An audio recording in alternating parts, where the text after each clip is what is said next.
Hey folks, I'm Mike, Kilo Echo Zero, Victor India Mike. This is the Traveling Ham. I've got another POTA tip for you today. As a new POTA activator, there's a couple things that can really trip you up. One of them gets talked about quite a bit, and the other not so much.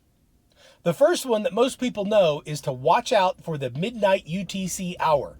Because if you get 12 contacts, but 6 are on one side of midnight UTC and 6 are on the other side of midnight UTC, you just got 2 failed activations. A lot of people fall into that trap. A lot of people make that mistake. Don't feel bad if you do it. It's a learning opportunity. You still went out to the park and got 12 contacts. So that in and of itself is a success, but you're not going to get credit for activating that park.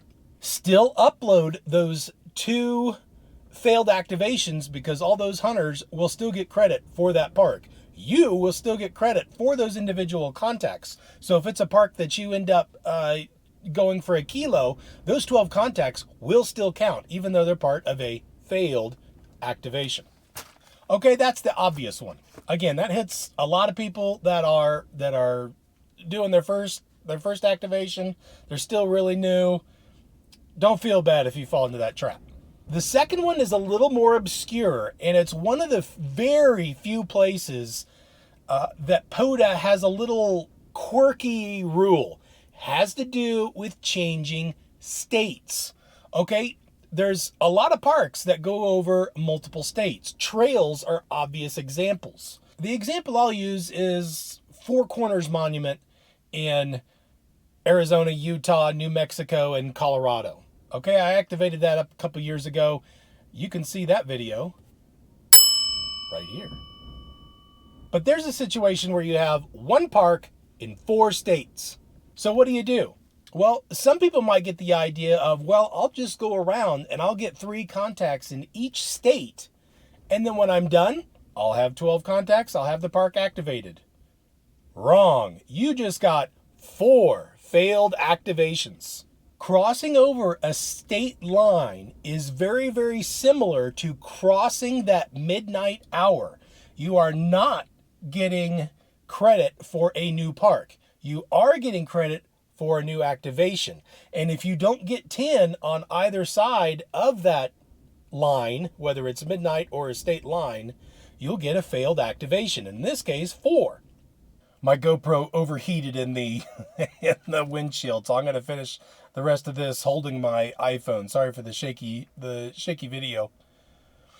But the way you can test this theory is you go to the POTA logger or the POTA uploader where you upload your activations, and you'll see that you can enter your park and you can enter a state. You cannot enter multiple states. So in the case of this example, I am entering Four Corners Monument for New Mexico. I'm entering Four Corners Monument for Colorado. I'm entering Four Corners Monument for Arizona, and I'm entering Four Corners Monument for Utah.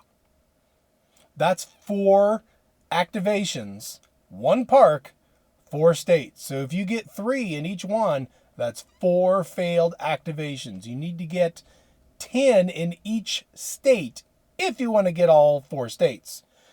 You could just sit in one state, get 10, and get the park and be happy. Maybe you don't care about the states. That's fine.